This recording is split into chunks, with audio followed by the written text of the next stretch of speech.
All right, all right. We're back with another episode of the Sports Drink Club. I am one half of the Sports Drink Club, my co-host Keenan Duke. What's good, man? What's happening with you, man? How you doing?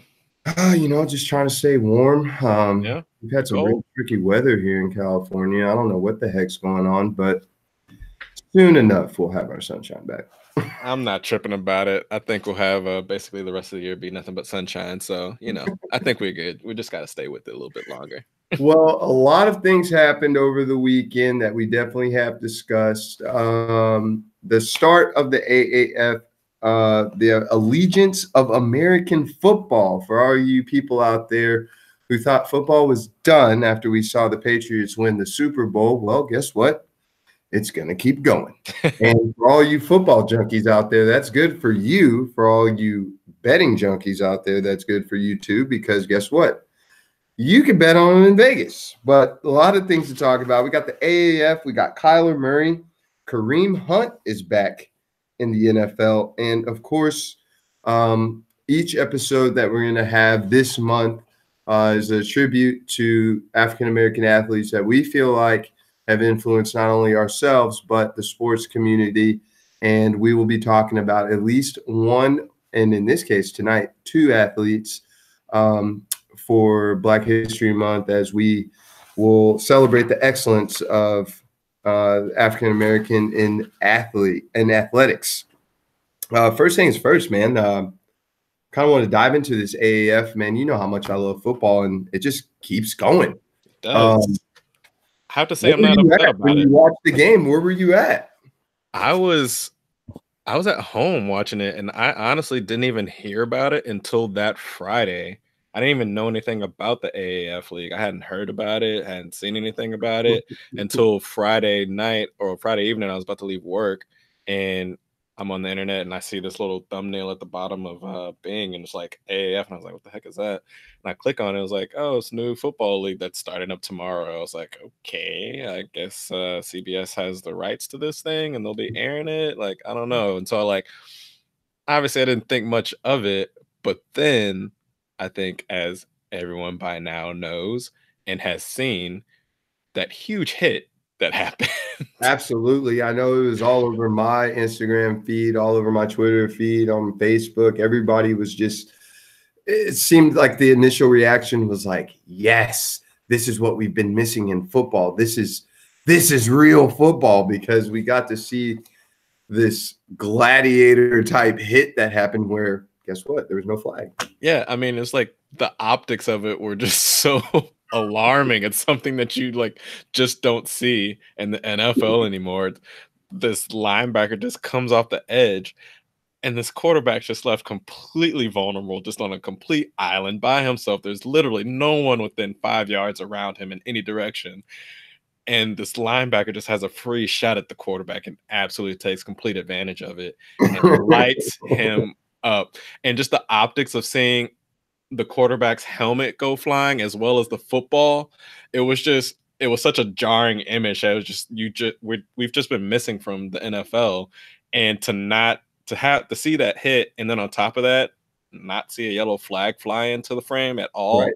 I think that's what really put the AAF on the map. I think without that hit, no one's really paying attention to it this weekend. The thing is that, I think that was the highlight of the weekend as far as the AAF is concerned. But in this particular situation, I feel like the AAF is just giving us more of what the consumer wanted. I mean, we want more football. Obviously, it's a long wait. Okay. If you are a fan of an NFL team that, not only didn't make the playoffs, but didn't win the Super Bowl. So you've got to go through this whole notion again of, okay, got to wait for the draft. We got to wait for the combine. Who's my team going to get?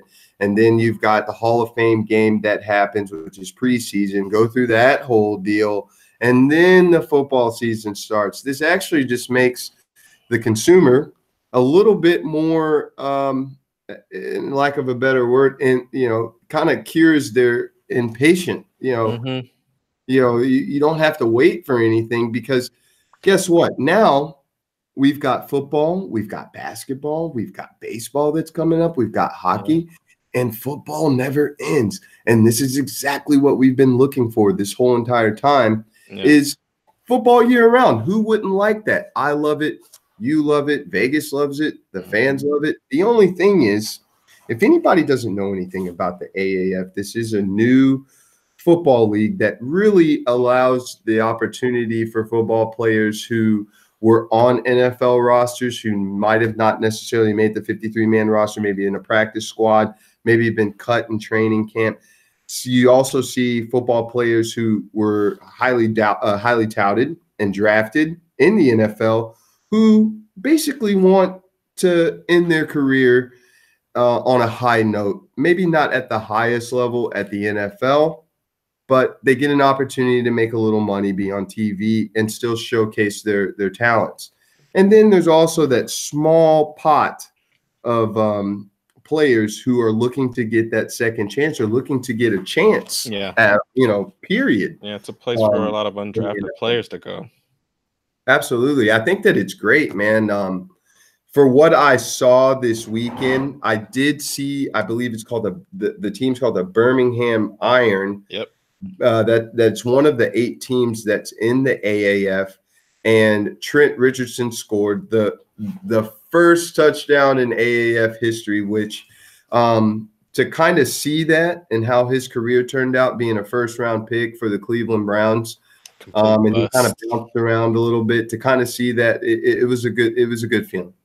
Yeah, no, it was kind of nice to see Trent Richardson at least get back on the field and have some sort of success, because just the disappointment that he was for the NFL, I think, really put a really big dent in his career and his image, to where it's like, obviously everyone thought he would be this huge, the next big thing at running back, for the NFL, for us to love and cherish, for the coming years, and it just never came to fruition. So it was nice to see him get out there and be like, okay, he still has a little bit of something. Like, maybe he wasn't as good as we all thought he might have been, but he's still a good football player, and it showed, Absolutely. And, kind of the, initial reaction for a lot of people was just the fact that football was on TV. I don't think that, for the fan, I don't think they really care like who's playing. I think they just like the fact that, there's 11 guys on the field out there banging their heads against each other. But yeah, and the game of play wasn't bad at all. Like, it wasn't, obviously it's not NFL type play, because these are kind of get a good product, though. Yeah, and it's, like I said, it's not like it wasn't NFL quality of play, but at the same time, it was still very high quality football that people were watching. The game was fast paced. Obviously, there was some mishaps, and maybe the games weren't as clean as you would maybe hope for them to be. But at the same time, they really didn't have that much time to put all of this together before before this debut weekend. So for them to be able to put a product that they did out onto the field, and for it to go over as well as it did, I give them all the props in the world, because, like I said, they had a short time frame in putting all of this together. They were saying that the idea, like the genesis of this whole thing, was only around 14 months ago. Yeah. So for them to put this together in basically just over a year, and for that to be what they produced, like, that's impressive. It is, absolutely. And, there's a lot of money that got poured into this, because they really do want to have another, way to display football. And in this case, I feel like with the rules and how they're all set up, it's kind of exposing the NFL in a way, because they're trying to make the game better. And hopefully at the end of the day, the NFL will pick up on some of these. Let's kind of dive into this a little bit, for anybody who doesn't know of the AAF and what kind of rules and how it's different from the NFL. There's still 11 guys on the field. The field is still 100 yards wide. This is not the Canadian Football League or anything like that. But they have taken rules from kind of a lot of different games, whether it be the college game, the Canadian game, arena football. Let's kind of dive into this a little bit. So, Yeah. as you alluded to earlier, the gameplay is a lot faster. So, what they wanted to eliminate in the AAF is the time of the complete game and how the consumer is watching it, meaning commercial. Yeah, they want less downtime. Yeah, they want less downtime in the game. Absolutely. Yeah. And like you said, you didn't really see a lot of flags, but let's just kind of go into this. So a lot of the notable rules that are going on in this game is that the snap clock is actually shortened from 30 seconds to 30 instead of 35 seconds. There's no kickoffs. Every team starts at the 25-yard line in their possession. To substitute for an onside kick if trailing by 17 or more in a final 5 minutes, a team can attempt a 4th and 12 play from their 28-yard line. So is that basically meaning if you're in a situation where you have to onside kick it, they'd rather give you an opportunity to get a first down than kick the onside kick, which is obviously percentage-wise a less chance of you getting the football back. Yeah, no, the reason why they did that is the reason why they decided to go with the no kickoff for these games is they decided that they determined that the kickoff is actually the most dangerous play in football. I mean, you have people running head to head full speed against each other. So it's actually statistically the most dangerous play in football. It's the play where most people have been injured on. Right. So for player safety, which is something that they're trying to, compensate for, they've decided to eliminate the kickoff for that reason alone. And another side factor that plays into them also choosing to eliminate the kickoff is that they also found, just kind of like within studies, that most fans found that was kind of the most boring play of a football game. Yeah, because I mean, nothing really happens on that play, especially now since they moved the kickoff forward. So most of the time, that ball's just going out to the back of the end zone. There's no return. Even if it is returned, it's less than what you would get most of the time than to the 25-yard line, which is what they're giving you to start with automatically. And there was only 5 touchdowns returned throughout the whole NFL season. Exactly. Kickoff. So they just decided to eliminate that specifically for the player safety, just for that first reason that I listed. Right. But yeah, they have to make up for the absence of the chance to have an onside kick. They've said that if in the situation you find yourself down by 17 or more points within the last 5 minutes of the game, you can elect at that point, if you score, you can elect to try and go for that first down by getting the ball on your own 28-yard line. It's 4th and 12. You have one shot in order to get the first down. If you don't get it, the other team gets the ball back. Just like, and they have the short field. They're playing on the short field just as it would be if you kicked the onside. Exactly. Yeah. Yeah. And the thing is about that, I think that's actually a really cool rule, to be honest with you, because it gives your team an opportunity to actually, score. The reason is because the way that they've set up the onside kick now, the way that they've set up the kickoff returns and all of that, it doesn't really give you a great opportunity to actually get the ball, back or actually score a touchdown. So to me, I feel like this is a good way to display, I guess, fair game, fair play in a sense, because, okay, for example, you saw the Rams. I'm sorry, you saw the Seahawks in the Cowboys game.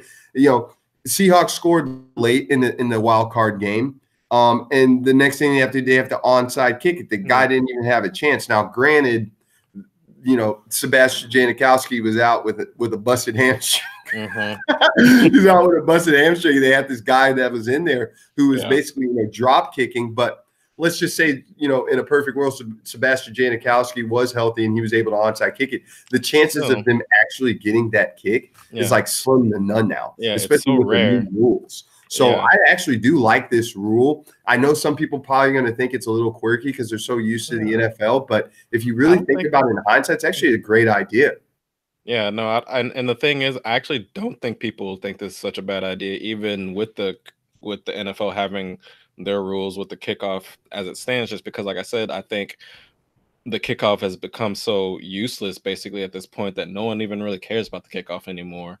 Absolutely. I think maybe if it was back the way it used to be, but I think with their rule change, I actually think that helps lend to, this rule being a little bit more acceptable and actually like a lot more exciting, because it would be more exciting to see someone score and then be like, okay, the defense got to stop them now. Like, it's 4th and 12. If they can stop them, then, good for them. If not, we get to see a long drive coming up here. Absolutely. So some other rule changes within here is that there's no extra points. Every team must go for 2 in the game. What do you think about that? I like it. I think I like it only because I think this league is kind of built around the purpose of being able to showcase these athletes, these football players. And so this having, forcing teams to go for 2 and run a play, I think just adds another play, for these football players to be able to show their skills. I do think it kind of sucks for kickers. But the kickers out there, I mean, kickers can really only kick field goals in this league, so it's a little bit of a bummer for kickers in the sense. But I think overall, I think it's a pretty good rule, especially for what I think the purpose of this whole league is for. Exactly. I'm a little split with the going for 2 thing after every scoring play. Reason is because since they've moved the extra point back, it's not necessarily guaranteed. So it kind of in a way, I feel like can mess with you if you're a team that's, traditionally, if you're scoring every play, but you're not converting every, 2-point conversion. Yeah, it can mess with you. Yeah, it messes with you. It puts more pressure either on the defense or it puts more pressure on the offense to score. Now they must go for 2 or the defense must stop them for 2. Yeah. Then the traditional, extra point, which is not always guaranteed either. We've seen a lot of extra points missed this year in the NFL. I wasn't, I see the concept of the rule as far as going for 2.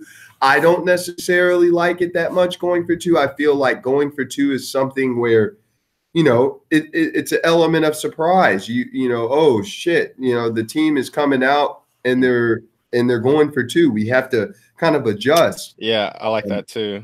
You know what I mean? So it's a little bit different, but I can get used to that. I don't see the NFL necessarily going to it, but for the purpose of this league and for player safety and for just keeping the game more entertaining in that sense, I totally understand it and I can vibe with that. Yeah, no, I mean, I think one thing that you brought up to me earlier, which I found really interesting, which obviously maybe they can incorporate this in the future seasons or something like that. But you mentioned the rules for extra points in the XFL for the XFL coming up. Yeah, right. You want to talk on that a little bit? So for anybody who doesn't know, the XFL is launching 2020, same exact way that the AAF is rolling. They're rolling with 8 teams in big markets. But one of the rules is that they are going, you have to go for 2 as well whenever you do score. But the way that they break it down is if you want to go for 1 point, it's 5 yards out. If you want to go for 2, it's 10 yards out. And if you want to go for a 3-pointer, it's 15 yards out after every scoring possession, which it brings more entertainment value to the game instead of your traditional extra point, which, percentage-wise, it's not always guaranteed since they've pushed it back, like I said, but it does bring a little bit more entertainment. Yeah, no, and I actually really kind of like that concept. And one thing that I added to it when we were talking about that earlier was because, like I said, I kind of feel bad for kickers, and I feel like they've kind of been more excluded in this league. Yeah. To make it a little bit more interesting and kind of bring back the importance and bring back the value in kickers, I thought something that could be cool as well would be, well, you can go for 3 points after you score a touchdown with the caveat of it has to be from maybe 45 or 50 yards plus. So, you know what I mean? Like it Ah, brings the value of kicking back into the game where it's like, okay, well, if you have a good kicker, that's something you're more likely to try. But if not, exactly. then you're maybe gonna try the other routes of like, let's just stick with my quarterback, my running back, or something like that. Let's go for the one. If I got a good running back, maybe let's go for two or three. If like my quarterback's really good, if I have like an Aaron Rodgers or something like that. But like, um, but I think as well to bring back the value of kickers, I think it would be kind of cool to have, the game played with that sort of caveat, because then Right. the Greg Zerlines of the world are a lot more important. You're gonna invest more in a kicker now than you normally would. You're gonna Right. actually look for kickers who are good, who can possibly make those types of things instead of not wasting your time with kickers. Because why do you need them? Exactly. And, I do like that idea in the sense of that it would bring a lot more drama, in entertainment to the game simply because, like, now your extra point is at 45 yards. And by the way, anybody who's just tuning in, we're speaking hypothetically if there was a kicker, if after an extra point, I mean, after a score, you have, the opportunity to kick for 3 points instead of your traditional one, but we're pushing it back, Mhm. 45 yards.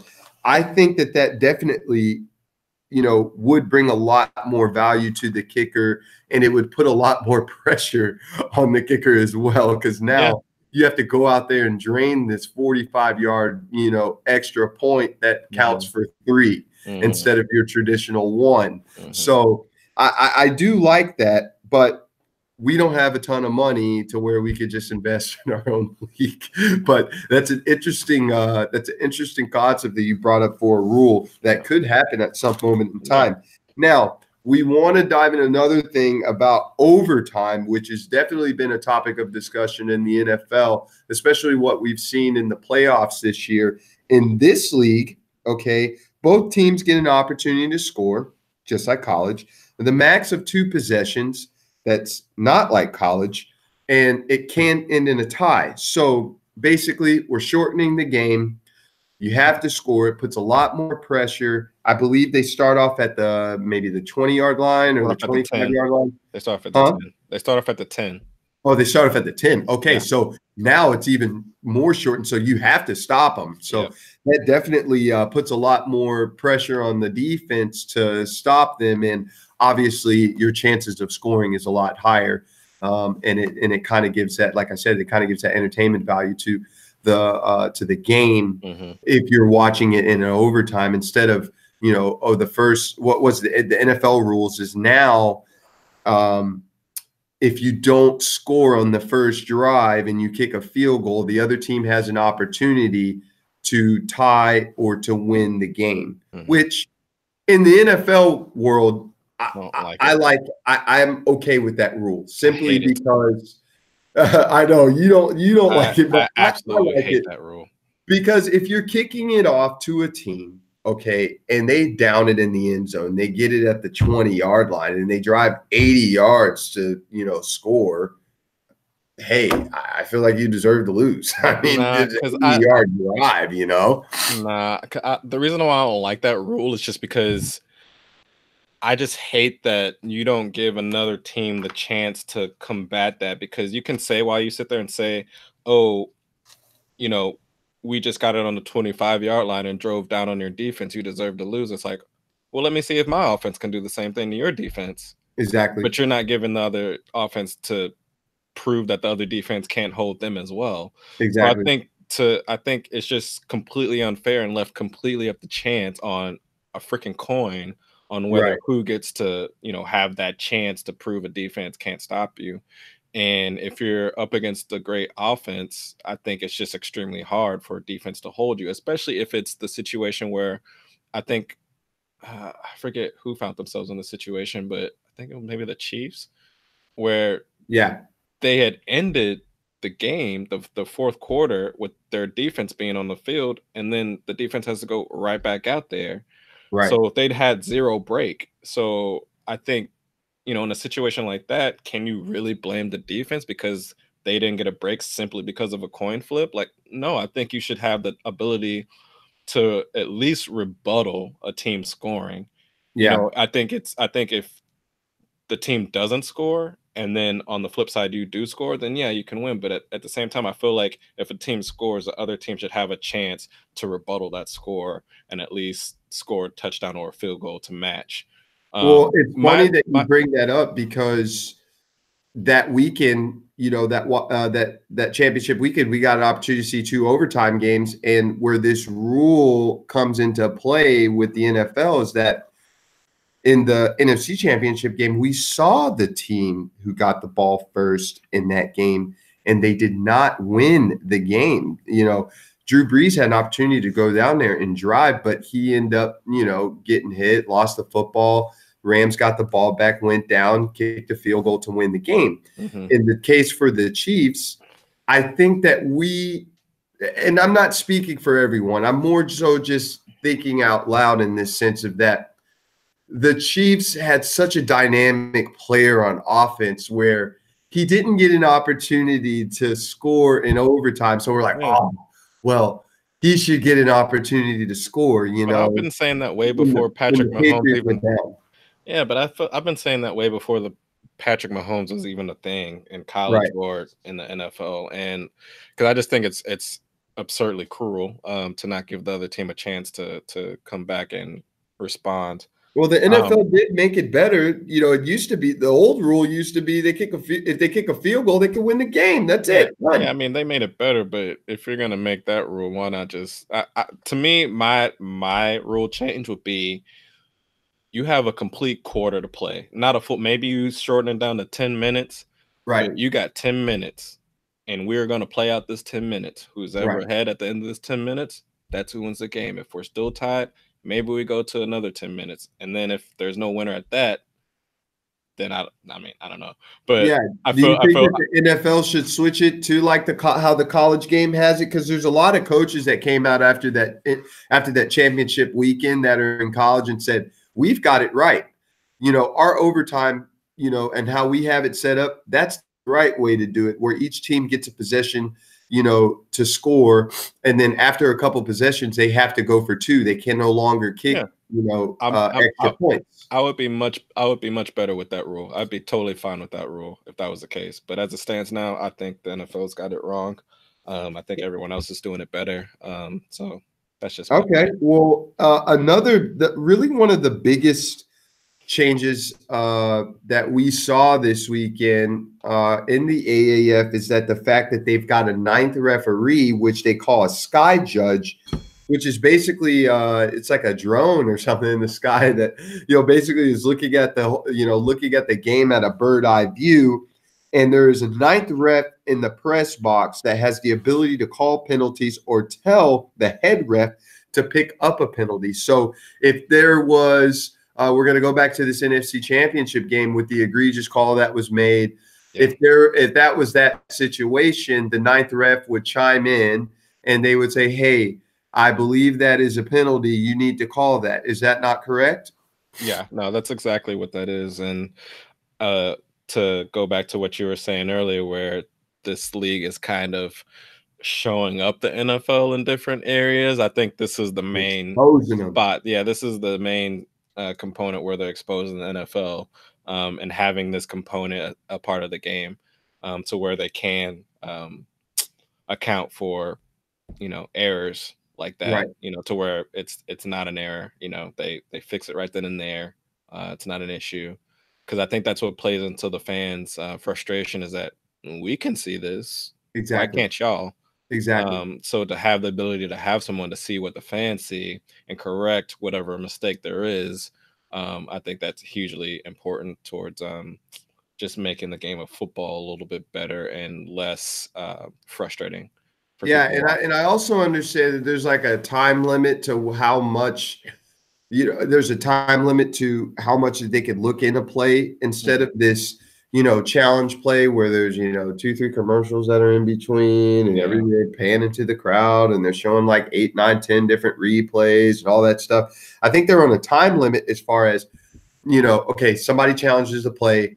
They've got X amount of time to look at this, make a decision, boom, let's go, let's get out of here. And with this ninth referee who's always reviewing any sort of questionable calls, I believe that's going to help speed up the process. I really do like this in the fact of that now we don't have to worry about, calls that were made and questionable.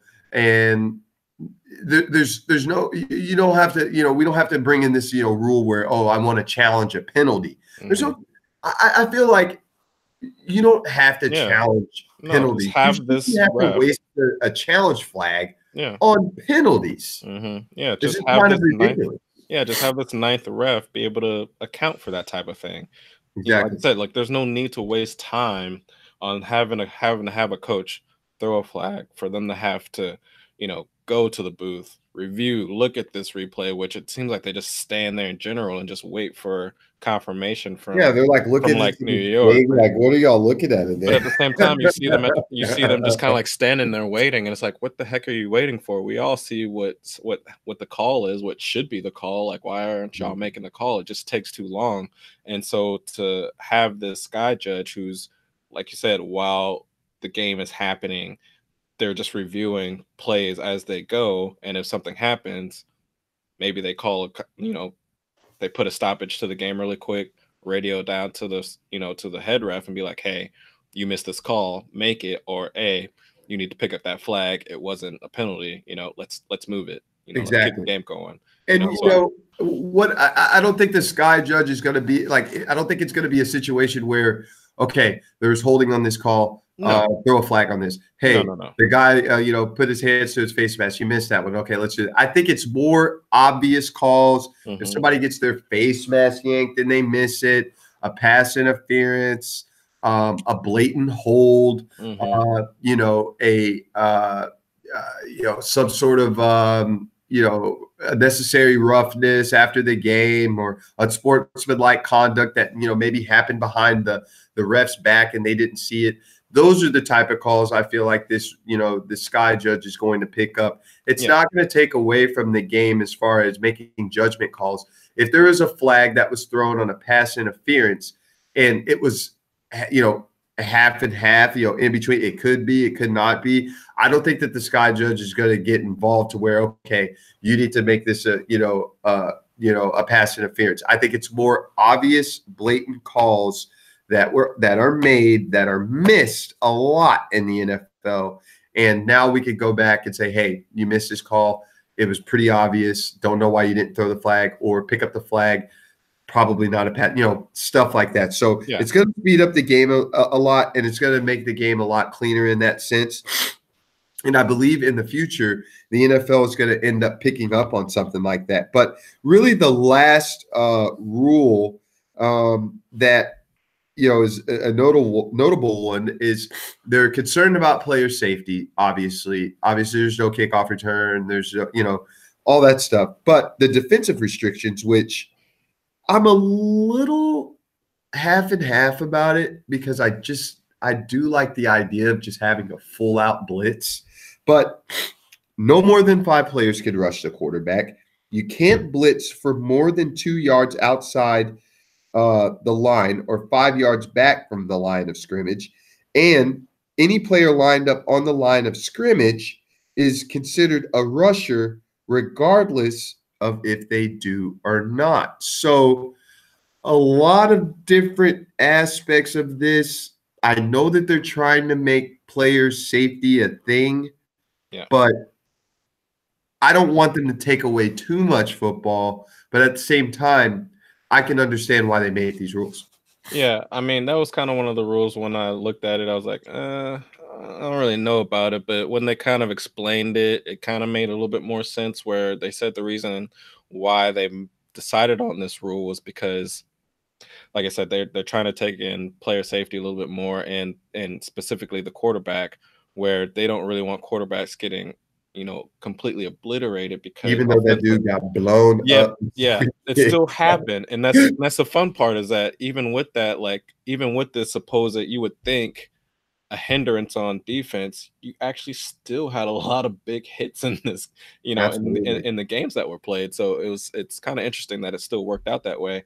But they're trying to decrease the hits on the quarterback to a degree by having not onslaught of rushers, so that offensive linemen don't have so many.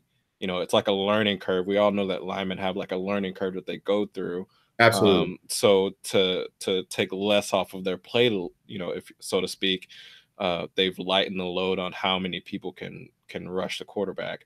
So it just makes it a little bit easier, makes the learning curve for linemen a little bit easier for them, so that it makes their assignments and their pickups a lot easier to where they're not having to focus on so much, which in turn could result in the injury of a quarterback. So I think for that reason, it's probably a good rule, at least for now. Like we said, it can always change. It's the inaugural season. They can make the Right. change to where they can have all 10 people blitz, in the second season. Right. But just for right now, just, to start off, to get their feet wet, I think it's a good rule. Like I said, maybe they'll keep it, especially if teams want to, see what undrafted linemen look like and kind of get a sense and let them learn and be like, okay, you did well. We'll bring you up to, the NFL team. Exactly. They got some experience under the belt now. They should be a little bit better now. So I'm not too upset about the rule. Yeah, and the thing is, I think also they're just trying to eliminate, the blindside hit. I mean, obviously, the more rushers that you bring, you don't have all the, there's only so many people that are blocking on the line. Mm-hmm. They're eliminating sort of that blindside hit that it could definitely happen. Not to say that it couldn't happen here, but it's a lot less likely. Yeah. Since there's only 5 rushers. So it does make the game a little bit easier for the offensive lineman as far as, okay, now I can really just one-on-one block with a lot of people, with a lot of rushers that are coming and concentrate on them and not worry about, different schemes or whatever that may be drawn up to where somebody's dropping back and then this guy's rushing in. It's like 6, 7 guys rushing. It's a lot harder obviously to block that up, but it's player safety. And also I think you're probably going to get more scoring. You're going to get a lot more plays on offense simply because now you don't have as many people rushing. And so there's a lot more people, back down in coverage. And with how the game has progressed on the offensive side of the football with, a lot of these wide open schemes, it actually gives an opportunity for the defense to really kind of lock that sort of stuff up. But then again, you also see a lot more forward moving, of the football, whether it be rushing or whether it be passing. And I think that's going to be a little bit interesting to see. Like I said, it's only the first week. It was definitely fun watching this, but there's some notable players that are in here. Obviously, we do know some of these guys. And some coaches. What's up? I said, and some coaches as well. And some coaches as well. That's exactly right. So 8 teams decided to take on the opportunity to host a lot of these new football teams. Arizona has a team, Atlanta has a team, Birmingham has a team, Memphis, Orlando, Salt Lake, San Antonio, and there is football back in San Diego, everyone. It's not the Chargers, but it's something. Yeah, no, I think these 8 cities obviously are pretty good. And it's kind of cool to see. Well, I think kind of like my most exciting, the thing that I kind of got excited about was just obviously like the uniforms and seeing like the names of the teams and all that stuff. Like, good. I think my favorite one so far, I mean, to start was Arizona Hot Shots. I You don't know like why. their uniforms? They're my favorite uniforms. The You don't yellow, like the the Birmingham green. Iron with the all black? Like Nah, it's too plain for me. Trent Richardson came out there looking like Darth Vader, bro. Yeah, Like no, he had the black visor, bro. I Like think it it was fits for clean. I think it fits for Alabama, so it's kind of, I think it fits. But I think it's cool, like that, smaller markets can potentially have a team. We'll get into that later, but like, I just like seeing kind of like the new uniforms, like to see a different football uniform. We've Absolutely. become accustomed to, the NFL uniforms. It's kind of the same stuff. So to kind of get something fresh was kind of cool. Like one of my favorite uniforms and just teams and kind of like the theme was San Diego Fleet. Yeah. Obviously, San Diego, a huge naval city. So to have that, I feel like really fits. And then on top of that, like their uniforms kind of felt military-ish. So like I really like their uniforms. I think the team that I was most disappointed in was Atlanta Legends. Yeah, the legends. I felt like that was kind of a letdown. I Yeah, don't know. Aaron Murray is the quarterback. Anybody don't know who Aaron Murray is? He was the starting quarterback for Georgia. I think he took them to the BCS championship where they eventually lost to Alabama. But Atlanta Legends, we gotta take a look out for them. There's some notable players in here. Obviously, we touched on Trent Richardson earlier. I know there's Denard Robinson's in the league. Yep. You've got Mike Martz. He's a head coach for the San Diego Fleet. Bishop Sankey is in the league. Josh Johnson. Yeah. Which actually he just played. Yeah. And actually I heard he's been the Redskins are looking to bring him back. Absolutely. Obviously with their loss of Alex Smith. So they're in the need for a quarterback. But yeah, Josh Johnson. Absolutely. Josh Johnson's in the league. We saw a little bit of Christian Hackenberg this past weekend. Wasn't really too much to look at there. There's a reason why he's probably in this league right now. This is an absolutely good opportunity for some of these coaches and some of these execs to get back in positions in the NFL if that's what they're looking for. Yep. Steve Spurrier made his debut with the Orlando Apollo and running somewhat some trickery this weekend, I saw with the Philly special. Now they're calling the Orlando special. Yeah. And it was good to see him back on the football field because I know that he definitely misses it and definitely probably wants to get back into it full time at some moment. Yeah, no, they look good too. So he got them off to a good start. Absolutely. Well, Mike Singletary did not, though. He did not. They didn't score a single point. That was kind of one of those where it's like, maybe there's a reason he didn't work out as a head coach in the NFL. Yeah, well, I mean, he's not given much ammunition at all with Christian Hackenberg and Zach Stacy, as he doesn't really have very many weapons. But it's still early in the season for the AAF, and we're definitely going to be talking about this throughout our podcast as the season goes on. But as for week one, it did have higher ratings than the Houston OKC game that was on ABC prime time during the day. And a lot more people watched football. They didn't care who was on. They just like football. And on to the NFL.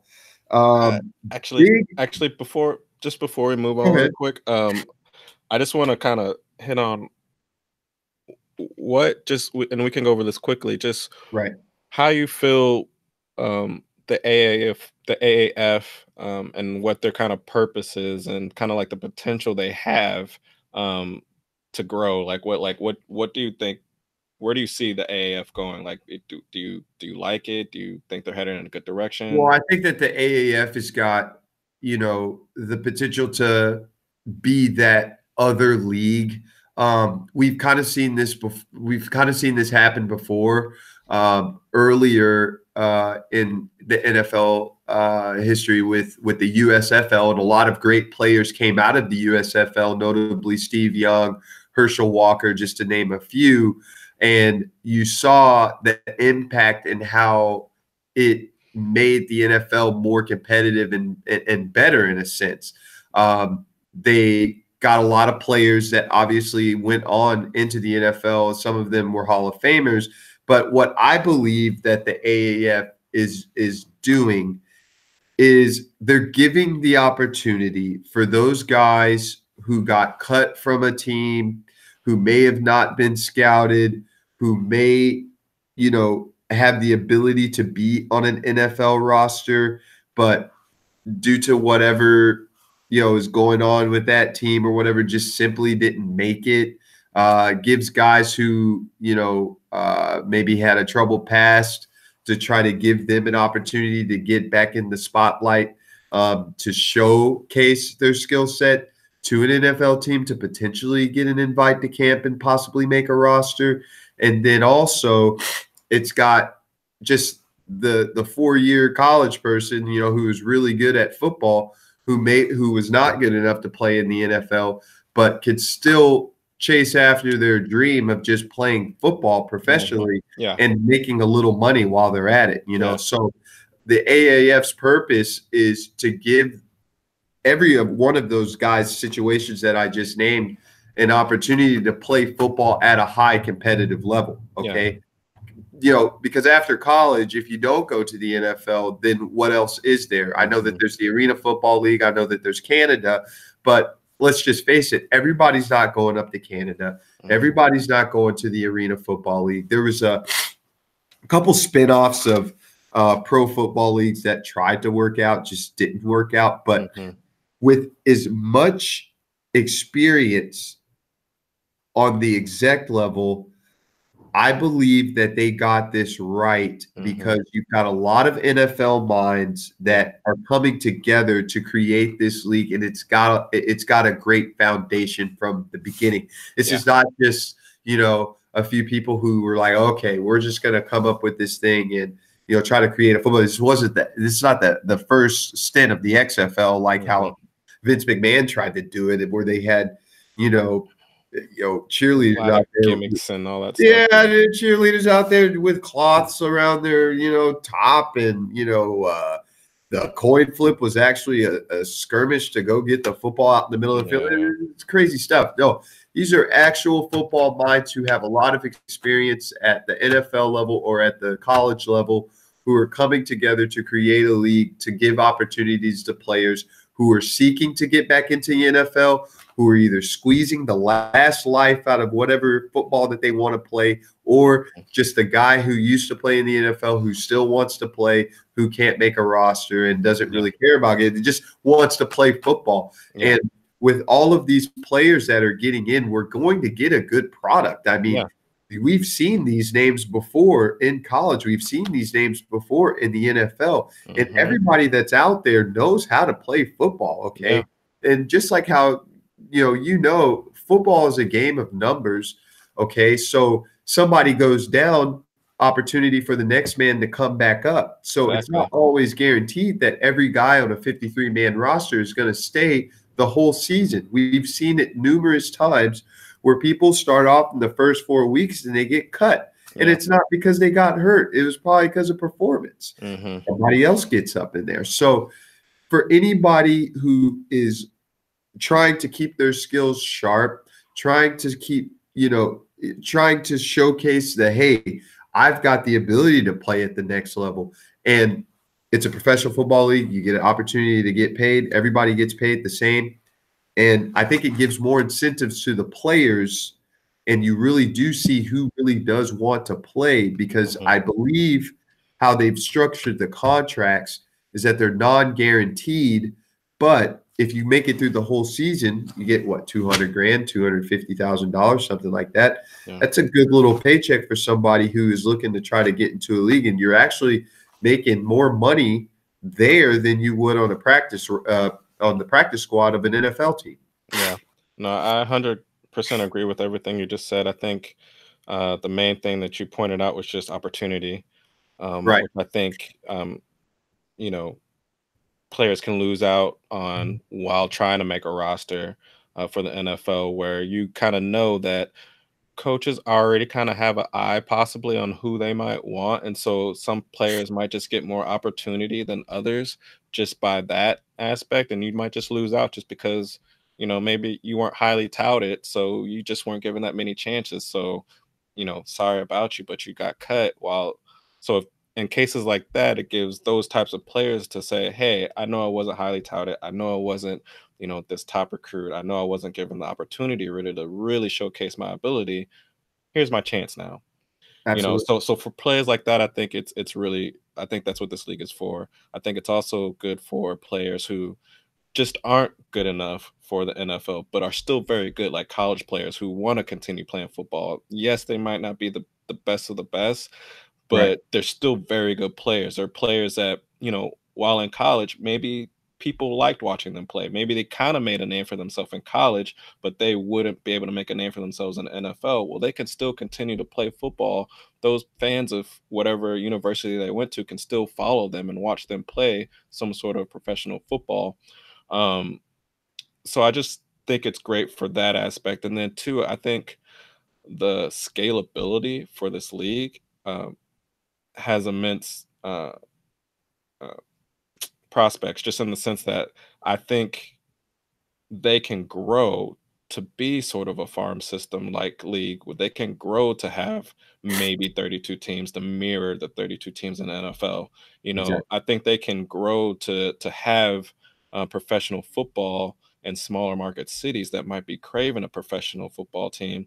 Like I said, I think it's great that Birmingham, Alabama finally has a professional football team. I think it's great that San Diego got a team back. I think it's great that a city like San Antonio, which, one of the big Texas cities that, Texas is a huge football state. So for San Antonio not to have a professional football team is kind of questionable. So for them to finally Right. have one, I think that's great. And I think you can expand to other cities like that. So I just think the scalability of this league is what I'm really kind of looking forward to. Um, and just the opportunity that it gives for players to continue to play football, the game that they love, even though it might not be at the highest level. Right. And I look at it in a sense of where the small market, teams, the small market areas that don't have professional football teams get to watch football year round. Because typically, let's just say, next year they want to bring on two more expansion teams, and they bring football back to St. Louis. I think that Yes, would be that'd be great. great. Yeah, Yeah, for that'd be them. amazing. Yeah. And just like, you could bring a team to like a Sacramento. You could bring a team to maybe Austin, Texas, where we could have an in-state rival game. Texas and Austin and San Antonio Exactly. right there. You could have California between Sacramento and San Diego. Like you could kind of build these rivalries by expanding to teams that to cities where they don't have one, but they would love to have one. You could put a football team finally in maybe Oklahoma City. Yeah. They already got a basketball team now. Why not put a football team there too? So I just think the opportunity for this league to grow is something that I look forward to and I hope happens. Yeah, and it gives us a chance to follow the football players that we love, like you said, in college or whatever it may be, that could get lost in the shuffle at an NFL roster. There's really not a lot of broadcasts down here like that for Canadian football. No disrespect to the CFL, but hardly anyone is watching the CFL down here. And now, since CBS has struck up this contract with the AAF, wow.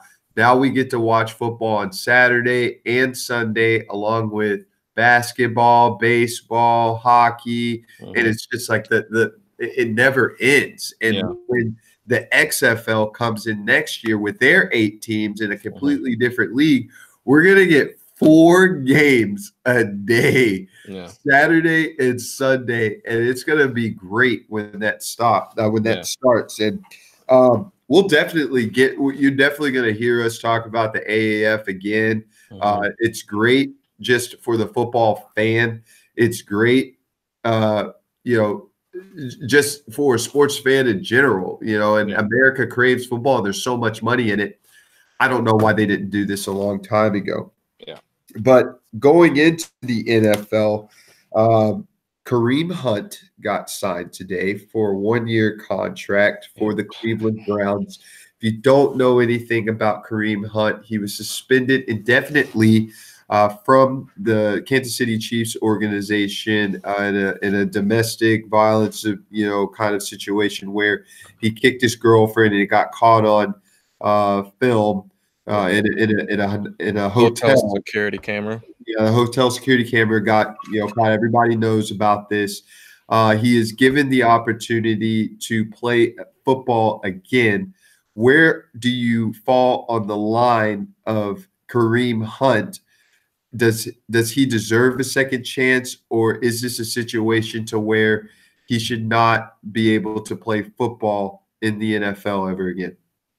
I'm always kind of torn with those types of situations. Obviously, to see someone act in a way that you wouldn't approve of in just society in general.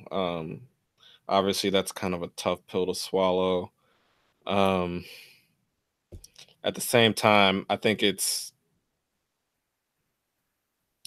can serve as a learning tool to like have if the person is truly um cognizant of what they did and is remorseful and wants to essentially atone for the mistake that they made, um and puts forth the effort to do that.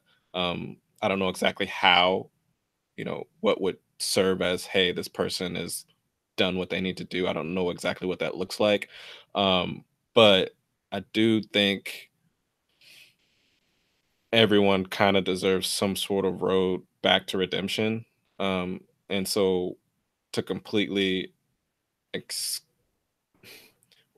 to completely uh, abandon somebody and pretty much dispose of them, I think that's kind of tough. So I'm kind of torn on the whole situation. That's just kind of, I know that wasn't too much, but yeah. Right. Well, for practice, that's fine. Yeah. In the Kareem Hunt situation, I feel like that he's a young guy. He showed a lot of potential, a lot of great promise. Know that he was up for the Rookie of the Year at one point in time. I know that he, led the NFL at some point in time with, in rushing and in touchdowns. He's a tremendous talent out of Toledo. And obviously got drafted by the Chiefs and had great success with them. But he made a mistake that night where he let his emotions get the best of him. Obviously, he was drinking in that situation. We saw it all unravel and how it escalated very quickly in that security feed. But if you're the Cleveland Browns and you're looking to make that leap and make that next step in your organization as far as players that you need that are game changers, it's a no-brainer to me that you explore, the services of Kareem Hunt, considering the situation that he had last year, with his girlfriend and domestic violence. I do not condone any sort of domestic violence on any sort of level, whether you're a professional athlete or a stay-at-home dad. What's wrong is wrong. You should never put your hands on a woman. I'm not, like I said, I'm not condoning his actions, and I'm not saying that he was right in that situation. And the punishment definitely was definitely at the time the right decision to make. But the biggest thing is a lot of people are having a lot of organizations that are against domestic violence have an issue with this, because how we all saw it in situations that have happened like this before, if you did not get caught on film, you were most likely going to be let back into the league. The Ray Rice situation, where it was on film and we saw him hit, his now wife, he was basically blackballed from the league, and no other team was ever called on him again. And any team that would or explored the services of Ray Rice had a lot of backlash from sponsors, organizations, and the fans. Now, I don't know what kind of backlash the Browns are going to get about this. And that's something that we'll definitely be talking about later on in the week as this story unravels, because this is just only day one of Kareem Hunt being signed by the Browns. But obviously, the GM for the Browns did his homework as far as getting with Kareem Hunt and his agent and talking with him and seeing where he's at. I've also read that Kareem Hunt's been going through anger management, classes and doing other sort of life management sort of classes to help mediate and help mentor him and help rehabilitate whatever situations that he has been in. And apparently he's going to come back a better person. But all in all, I do believe in second chances. This was a little bit of a tough pill to swallow as far as what kind of backlash that they'll receive, but hopefully it doesn't. Hopefully it doesn't bite them in the end, and he's able to continue his career and have success in it and put this in the past. Even though a lot of people in the public eye are not going to forget, but and there's also some people who probably will never forgive. But Well, in this situation, um, you've got a great football player who can help your football team right away and take you to the next level and take you to the playoffs and potentially make a Super Bowl run. As a GM, 1 year contract, it's not much of a risk. I say go for it. uh, two things. One, just to kind of continue what you just said with them signing him to a 1 year contract. The one thing that is kind of interesting about that is they signed him to a 1 year contract. Well, the NFL investigation into the incident is still ongoing, which means he's still most likely to face some sort of disciplinary action, which Yeah, most he'll likely be is at suspended least for sure. 6 games, which means if it's 6 games, then you miss out on him for 6 games for in this 1 year contract. It could still potentially be the whole year, which means they just signed him for a waste. They signed him Right. to a year contract. His whole year is basically down the drain. So is there really a purpose for signing him to a 1 year contract? I don't know. It still remains to be seen.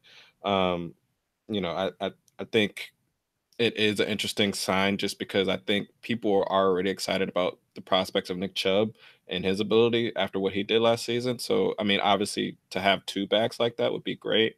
Um, but at the same time, it is kind of interesting that they decided to take on what could be this potential back, this storm over a running back when running back didn't really seem like an area of issue that they needed to address. Exactly. And then my second kind of point that after listening to you um, kind of bugs me to a degree and irks me in the sense that here we are we're back at the situation where domestic violence is kind of back at the forefront of NFL and what teams are willing to take on and willing to accept, what owners are willing to say that's okay. I'll give you another chance with domestic violence, something that is an egregious act. Um, I'm willing to look past that and give you a second chance. Um, it seems that society and NFL fans seem to be okay with giving people like that a second chance. But then we have the Kaepernick situation. Uh-huh. He takes a freaking knee Yep. during the national anthem. There's no team owner, there's no team that's saying, "I'll look past that. I'll give you another chance. You have the ability to play," which he clearly exhibited during his time in the NFL. Right. We're not gonna give that guy another chance who did nothing, Right. but yet this person who's people and the multiple people who have exhibited, domestic violence, those types of people get second chances. But someone who's just trying to speak out against some sort of social injustice that he sees in a peaceful manner. He didn't punch anybody. He didn't knock Exactly. any chick out, but yet he's not able to get a second chance. I just think that that plays into the frustration and kind of like the hypocrisy that people see within the NFL and what people are willing, like what owners and what the NFL is willing to accept as okay and what's not okay. It's in that case, what I would counter with is that, they did give safety Eric Reed an opportunity to come back and play for the Panthers, but he's a safety, and he wasn't as big of I feel a like figure. the NFL kind of picks and chooses. Well, okay, this guy took a knee.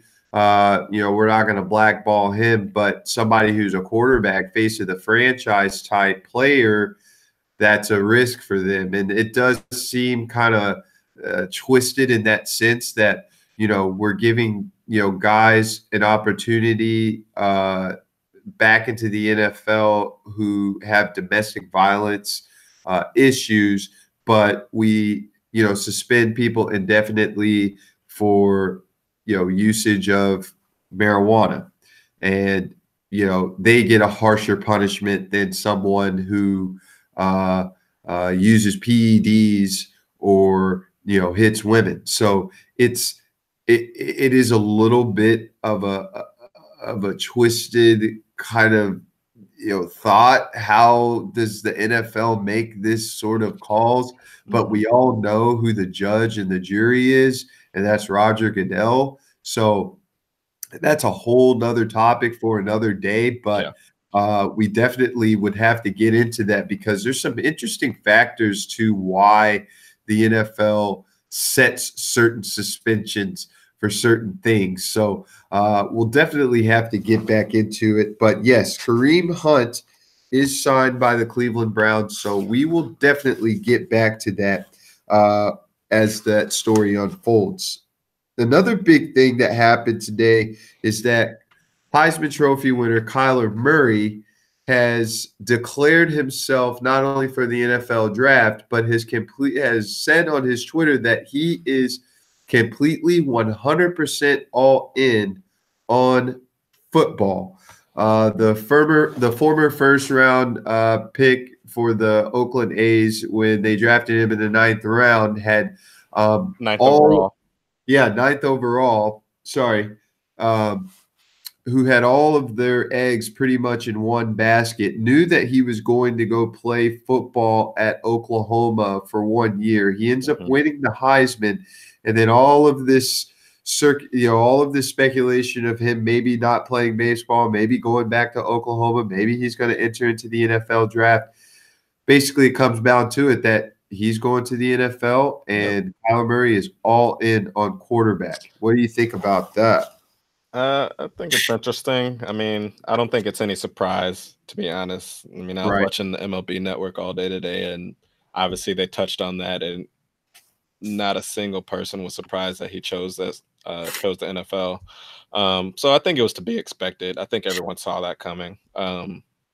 It's interesting. I think it's unfortunate for the A's. I thought it was hilarious. I saw this Twitter post where they they had like a video clip of what Billy Beane was what he was acting like once he heard the news that Kyler Murray declared for the NFL, where they just showed like clips from obviously Brad Pitt and Moneyball. Where he was just like thrashing everything in the office and just like completely upset. So I thought that was hilarious because it does suck for a team to lose out on a pick, especially a high draft pick like that.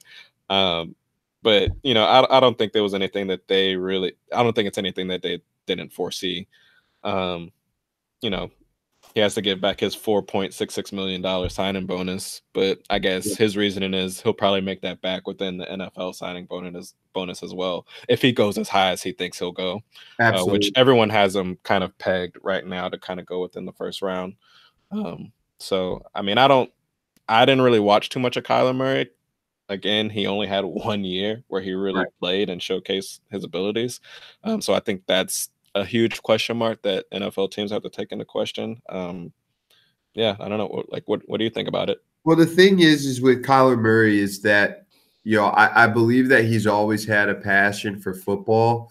He's an interesting athlete because he's always kind of had this dilemma ever since that he started, playing football and baseball at Allen High School in Texas. Obviously, we know all about Allen. And just to kind of give you some perspective on it, he's never lost a game in high school football. He went to Texas A&M. It didn't quite work out for him.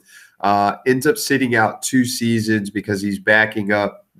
One season he had to do the transfer rule, couldn't play at all. Then he backed up Baker Mayfield, and then he gets his opportunity to play, wins the Heisman Trophy, and it's like, well, now what? I've got all of this, attention on me on if I'm going to go play baseball or I'm going to go play football. Mind you, he gets drafted in the middle of all of this and signs the contract with the A's. In this day and age, the fact that we're seeing something like this, where we're seeing a 2-star athlete getting pursued by 2 big billionaire corporations like the MLB and the NFL is really cool. Yeah. I know that it was a hard decision for him to make, but at the end of the day, I could kind of tell that his passion is football, just based off of his interviews that he's had with different people, and just the way that he talks about football, and then the way that he plays football. He's a dynamic player. He's got a pretty good arm. He's undersized, but he's a great athlete, okay? And the way that the game is set up now, to where you can't hit the quarterback, the game is more wide open. It gives someone like a Kyler Murray an opportunity to play. Now, we've got some noticeable quarterbacks that we want to talk about. Baker Mayfield going, first overall last year to the Browns, being 6'1". We all know he's about 5'11". We got Drew Brees, got Russell Wilson, who he's getting a lot of comparisons to, and then Kyler Murray. Then we can go off the grid and talk about Doug Flutie and Fran Tarkenton. But the thing is that in the history of the NFL, they are enamored by the 6'3", 6'4" quarterback. Yeah, okay? Guys who can look over the line. A guy who can see over the line. But what I feel like gives Kyler Murray an opportunity to not only get drafted first overall, but to have some success in the league is what we saw last year with Lamar Jackson. Obviously, Lamar Jackson is a bigger player than he is physically. He's 6'2", 6'3", somewhere in there. Obviously weighs more than him. They both have got dynamic speed, but the best part about Kyler Murray is that he's a better thrower of the football. And it's clear that he's a better thrower of the football. But obviously he is going to get drafted first. You think he's going to – well, he's going to get drafted in the first round, you think. For sure. But who do you think – I guess my question is, what teams do you think would be even in the market for – Kyler Murray's services? There's some potential teams. I mean, don't be surprised if he doesn't go first round overall to the Arizona Cardinals, simply because with Josh Rosen. But we've got it on record that Cliff Kingsbury, the new head coach for the Arizona Cardinals, said, hey, if I had an opportunity to draft Kyler Murray first round, I'd take him with my first pick. Now, I'm not saying that he's going to do that, and that was before he became the head coach at the Arizona Cardinals. But guess what? He is the coach with the Arizona Cardinals. And if you've got a dynamic player like that, hey, why wouldn't you take an opportunity on a quarterback? I feel like that's the sort of position to where I would stockpile quarterbacks every year until someone hits. I mean, that's just how I feel about it. I mean, but then what do you do with Josh Rosen if that's the case? I think that's – what type of, personality Josh Rosen is. So how are you going to do with that? Well, the thing is I feel like it's going to create competition, and you will see the best player play. And that's how football has always been. Nothing is guaranteed. Everything is earned. You know that. And at that position, there's certain positions, okay, in football. If I'm a GM, okay, I'm stockpiling every single season. I'm stockpiling quarterbacks. I'm stockpiling running backs because they're dime a dozen. And I'm stockpiling pass rushers because you have to get to the quarterback, okay? And if one of those guys hits, then one of those guys hits. I mean, we've seen it to where you've drafted quarterbacks first overall. They stink up the joint. And then you're back in the draft again trying to get another quarterback. If you don't know that you don't have your quarterback of the future, Why wouldn't you take a guy like Kyler Murray? But Why not? I think they do know they have the guy of the future with Josh Rosen. So I think the best proposition for them, obviously being at the number one draft spot, I think is to trade out of that for a team that really needs a quarterback that wants Kyler Murray. I don't think Arizona's in the market for a quarterback, honestly. They can say they would like Kyler Murray, but they have Josh Rosen, who was just drafted last year, who is a good quarterback. So why even try and deal with that storm when you don't have to, when you can get more picks potentially in the first round to fulfill the needs that you have, like wide receiver. You would think that they would like to get someone on the opposite side of Larry Fitzgerald, who said he's going to come back for another season. Like, but you need somebody else to try and fulfill the receiver needs that it's inevitable for that team. So I just think the Arizona Cardinals are just not the right fit for. I don't think they're in the market for a quarterback. I wouldn't be surprised, man. If you I think Jacksonville needs a quarterback more than I could see him going to Jacksonville as well. Miami. I mean, you got so many teams that actually need a quarterback that would give up draft picks in order to take that number one spot if they really think Kyler Murray is the answer to their prayers. I mean, you got the Giants obviously need a quarterback. Well, yeah, they kind of need a quarterback. Yeah, people were all over them for not taking one last year, but here is a great one here, standing and they have the number 6 pick. You got Jacksonville at 7, you got Denver who needs a quarterback at 10, you got Miami at 13. Atlanta doesn't quite need one, but it could be nice to have one in the wing, waiting, learning from Matt Ryan. Same thing. Washington needs a quarterback. They could, they just lost Alex Smith. They really need a quarterback. Broken legs. Yeah, exactly. Pittsburgh could be in need of one. Could have someone waiting in the wing, learn from Ben Roethlisberger. Yeah, I don't know if he's gonna fall that far, and the reason why it would make to me why I can't see the Arizona Cardinals taking that is more of a leverage move. Let's say that they do draft him first round and then end up trading him to someone else to get that particular draft pick later on, in the first round. If you've got your big board up and you're a GM and the best player, not best quarterback, but the best player on the board is a quarterback, and you've got a quarterback that you drafted last year who he played, but if you're trying to compare apples to oranges as far as who's going to bring you the best potential, why wouldn't you go after someone like Kyler? But do we know his potential is that high? Like I said, like he's only got 1 year of stats behind him where Josh Rosen has more. Like we know, Josh Rosen didn't have a great season, but at the same time, I think we all know that the offense and that coach that was running the Arizona Cardinals last year just wasn't up to par.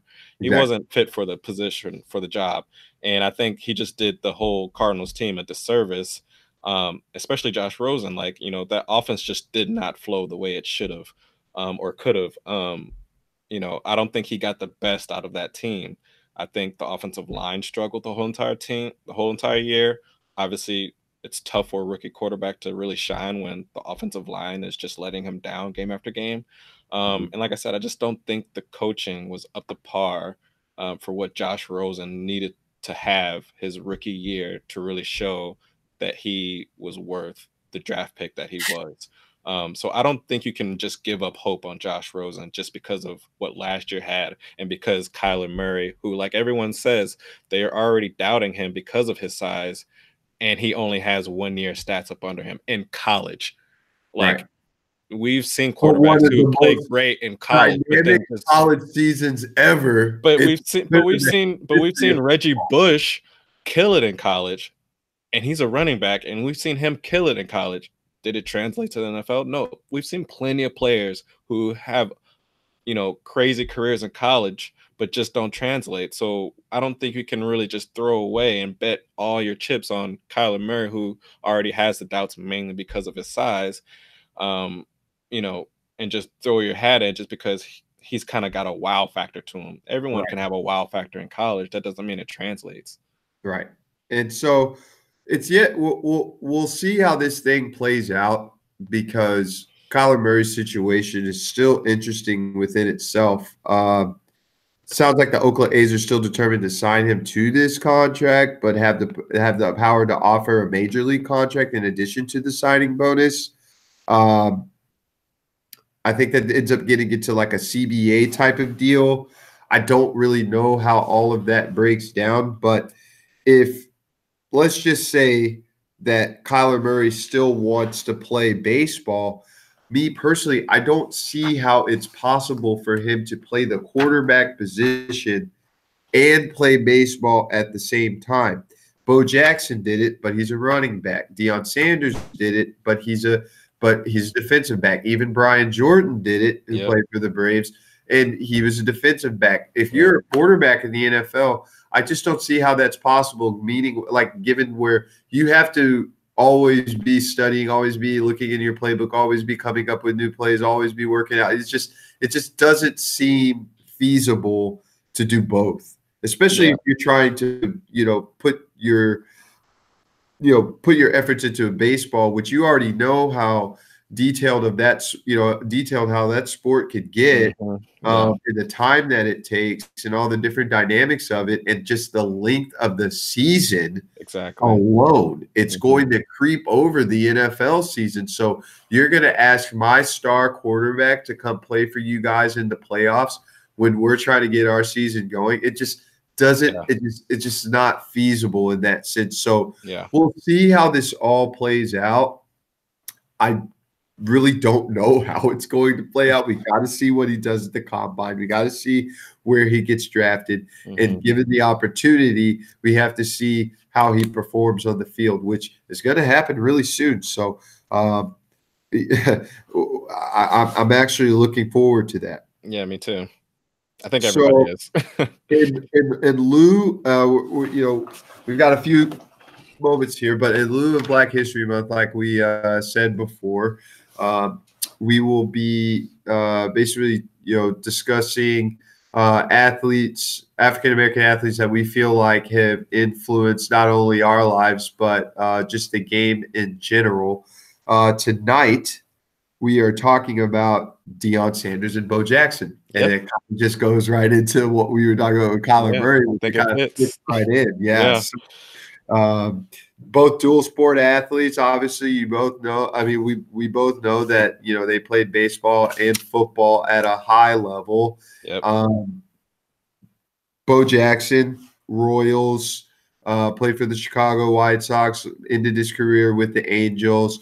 Deion Sanders played for a plethora of teams, more notably the Atlanta Braves and the Cincinnati Reds. But a lot of people don't know he did have some pinstripes on. He was up there in Yankee Stadium playing for George Steinbrenner. Yeah, he was actually drafted by the Yankees. He was actually drafted by the Yankees in '88. That's right, and 5th overall to the Falcons in '89. Yep, it's an incredible athlete. I mean, both of them are, and I think those two figures really kind of exemplify just athletes at the highest degree. For a person to be able to play two different sports at literally the highest level possible. Two very difficult sports at that, in football and baseball. Baseball being, to me, one of the most difficult sports. Especially just if you're taking into consideration of just the art of hitting. So to see those two athletes play, games at the highest level and be at the top of their game, like, considered some of the best players, not just, they played in both, but to be considered some of the greats athletes, in each sport. I mean, I think that just lends to the greatness that they really brought to sports in general, and just kind of like really showcase what, Black athletes can potentially do, like, just the abilities and, our potential within us to be able to have the ability to play multiple sports if, that's what we kind of trained for. And, and you see it with Kyler Murray. So I think they kind of help pave the way towards not something that's so foreign. We've seen it before with these two athletes.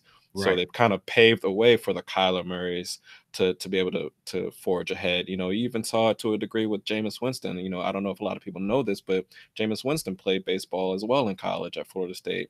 similar to Deion Sanders. So it's not uncommon to see black athletes play multiple sports. I mean, obviously, um, other people do it as well, but they really showcase and highlighted that it is possible to potentially do both. You know, Absolutely. you know, And then being African Americans in baseball, obviously we know that the numbers are down in baseball when it comes to African Americans. So in my just experience, just in life, seeing both of these guys play, basically in their primes, in the late '90s. I'm a kid. I'm watching these guys, so I remember the Deion Sanders commercials. I remember the, mhm, Just Do It, Bo Jackson commercials. And, I remember the Sports Illustrated covers with, Bo Jackson. He has shoulder pads on with a baseball bat, behind his head. So yeah, to see, these guys in live was mhm, just some of the most amazing, you know, it was just a great spectacle of athletics, period. I yeah, mean, they talk about the 30 for 30 when, Deion Sanders played a football game, that day, and then played, a playoff baseball game yeah, that absolutely night. incredible. That Yeah. was Like ridiculous that, stuff. I remember when that I remember that because and looking back at that, I was just like, wow, that for me was like really impactful because I played football and obviously we talked to play baseball as well, but baseball was like really has always been like my true and first love. That's I right. didn't really get into football until I was in sixth grade and really didn't have a true love for it until I was in high school. That's when I, really kind of I felt I was a good football player and had the potential to potentially, go further with it. But baseball was the sport that I always considered kind of like my best sport. Um, so to see a guy playing professional, baseball and playing professional football, that was such a lightning rod and such a torch for me because that's what I aspired to be. Like I saw him doing it and I was like, that's what I want to be. Like I want to be able to potentially play both, at the highest level. Like that was a dream for me to chase. Towards like I looked whenever I would do it in high school, playing football, going to baseball, like that's what I would feel like. I was like, oh, I'm kind of like Deion Sanders. Like Yeah. here I am, and I never Just forget the hearing. whole swagger about him, man, was just like that was the thing that I really liked about Deion Sanders because he was just such a lockdown corner, but Mhm. also had the ability to play baseball at a pretty good level. I mean, he wasn't necessarily. Oh shoot, my computer's gonna die. Do you have a charger? Yeah, I'm just gonna move it. Damn it! It's okay. It's practice. Yeah. No one will ever see it. Besides us. This one's gonna give me a good challenge with editing. Yeah, this is gonna be a good challenge with editing for sure. But audio wise, we should be Gucci.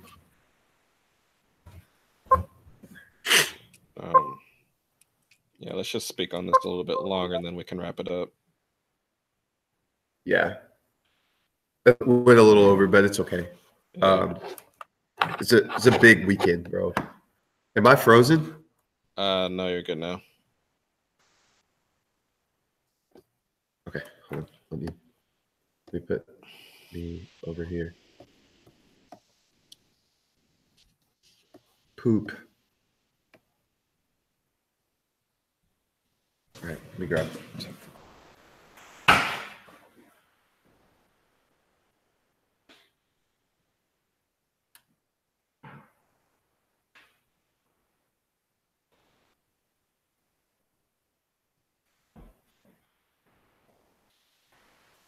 It just goes to show you if we had to fill a spot for 3 hours, we could easily do it. So that's good. How far are we over right now?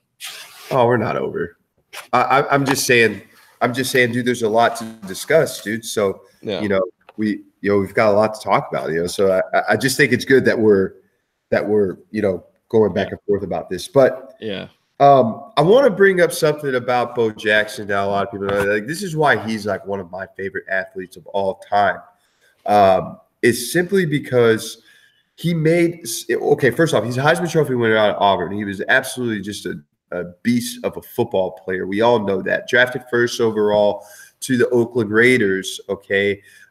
Didn't have the longest career in football, but did have some of the best highlights we've ever seen in football, period. But I want to bring up his baseball side because I just believe, since we're in lieu of Black History Month, I'm enamored by, the greats that we've had in baseball that are African American. But in a 4-year stint, of Bo Jackson, some of the power numbers that he had just absolutely mind-blowing. In 87, he had 22 home runs, 53 RBI. 88, 25 home runs, 68 RBIs. 89, 32 home runs, 105 RBI, which he did make the All-Star game that year. And in 1990, he had 28 home runs and 78 RBIs. And it was 91, I believe, where he had the gruesome hip injury and all of that stuff. And obviously he's getting banged up all those years playing football or whatever it may be. But just imagine for a second, Keenan, if he never played football at all, what kind of numbers Bo Jackson would have had. I didn't even mention the stolen bags that he was making at that time. He was stealing bases, and he wasn't even playing 162 games a year, 163 games a year, whatever it may be. Just in that span, the fact that he had those sorts of numbers is just mind-boggling to me.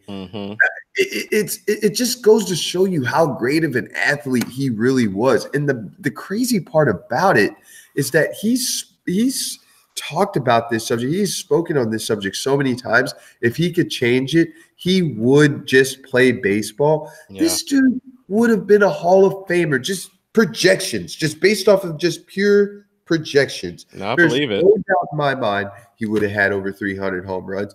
There's no doubt in my mind that he could have even reached 500 home runs.